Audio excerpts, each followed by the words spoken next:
사무엘상 18장 17절에서 30절 말씀. 사울이 다윗에게 이르되 내 맏딸 메랍을 내게 아내로 주리니 오직 너는 나를 위하여 용기를 내어 여호와의 싸움을 싸우라 하니 이는 그가 생각하기를 내 손을 그에게 대지 않고 블레셋 사람들의 손을 그에게 대게 하리라 함이라. 다윗이 사울에게 이르되 내가 누구며 이스라엘 중에 내 친속이나 내 아버지의 집이 무엇이기에 내가 왕의 사위가 되리이까 하였더니 사울의 딸 메랍을 다윗에게 줄 시기에 무올라 사람 아드리엘에게 아내로 주었더라. 사울의 딸 미갈이 다윗을 사랑하매 어떤 사람이 사울에게 알린지라. 사울이 그 일을 좋게 여겨 스스로 이르되 내가 딸을 그에게 주어서 그에게 올무가 되게 하고 블레셋 사람들의 손으로 그를 치게 하리라 하고 이에 사울이 다윗에게 이르되 내가 오늘 다시 내 사위가 되리라 하니라. 사울이 그의 신하들에게 명령하되 너희는 다윗에게 비밀이 말하여 이르기를 보라 왕이 너를 기뻐하시고 모든 신하도 너를 사랑하나니 그런즉 내가 왕의 사위가 되는 것이 가하니라 하라. 사울의 신하들이 이 말을 다윗의 귀에 전하매 다윗이 이르되 왕의 사위 되는 것을 너희는 작은 일로 보느냐 나는 가난하고 천한 사람이라 한지라.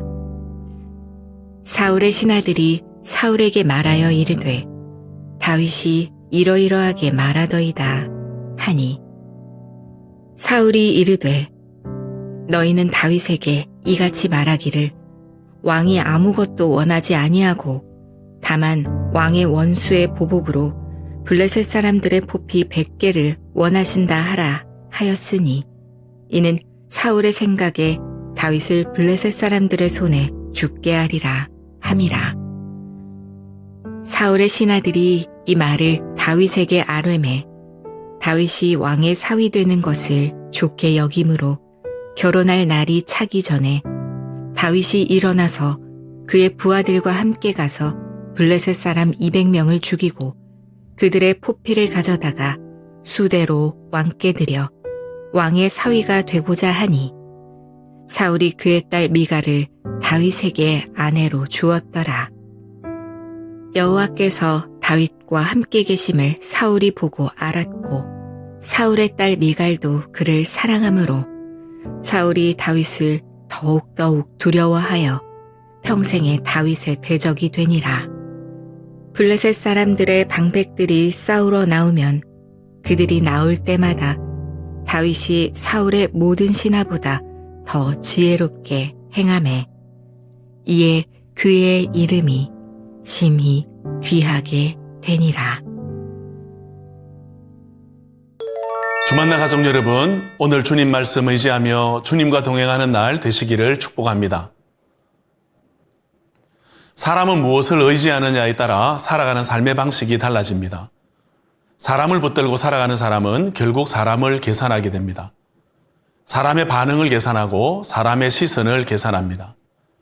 그리고 사람의 인기와 영향력을 계산합니다. 그러나 하나님을 신뢰하는 사람은 계산보다 맡김 속에 살아갑니다. 오늘 본문은 두 사람을 대조적으로 보여주고 있습니다. 바로 사울과 다윗입니다. 사울은 지금 끊임없이 계산하고 있습니다. 17절에 보면 사울은 내 큰딸 메랍을 내게 아내로 주리라고 합니다. 굉장히 좋은 제안처럼 보입니다. 왕의 사위가 되는 기회입니다. 그런데 성경은 사울의 속마음을 보여줍니다. 사울의 생각에 다윗을 내 손으로 치지 말고 블레셋 사람의 손으로 치게 하리라. 이것이 사울의 본심입니다. 겉으로는 상을 주는 것 같지만 속으로는 사람을 죽이려 합니다. 왜 이렇게 된 걸까요? 원래 사울은 이런 사람이 아니었습니다. 처음 사울은 매우 겸손했습니다. 자기 자신을 작은 자라고 낮추었던 자가 사울입니다. 그런데 하나님보다 사람을 의식하기 시작하면서 무너지기 시작합니다. 사람들의 평가, 사람들의 반응, 자기의 왕권이 중심이 되자 사울은 계산하기 시작했던 것입니다. 다윗이 나에게 어떤 영향을 줄까? 내 자리를 빼앗지는 않을까? 저 사람 때문에 내 인기가 떨어지는 것은 아닐까? 끊임없이 계산합니다. 그래서 본문을 보면 사울은 자신의 두 딸까지 이용합니다. 그리고 그는 21절에 보니 자신의 딸 미갈의 사랑조차 계산을 합니다. 사울은 끊임없이 계산입니다. 사랑도 계산하고 관계도 계산하며 결혼도 계산합니다. 사람을 계산하는 사람은 결국 사람에게 매이게 됩니다. 그리고 결과는 매우 비참해집니다. 저 사람이 나를 어떻게 생각할까? 사람들이 누구를 더 좋아할까? 내가 밀리는 것은 아닐까? 인정받지 못하면 어떻게 하지? 계속 불안해지며 관계를 계산하게 됩니다. 그래서 사람 중심으로 살아가는 사람은 겉은 강건하게 보일지 몰라도 속은 늘 긴장되어 있습니다.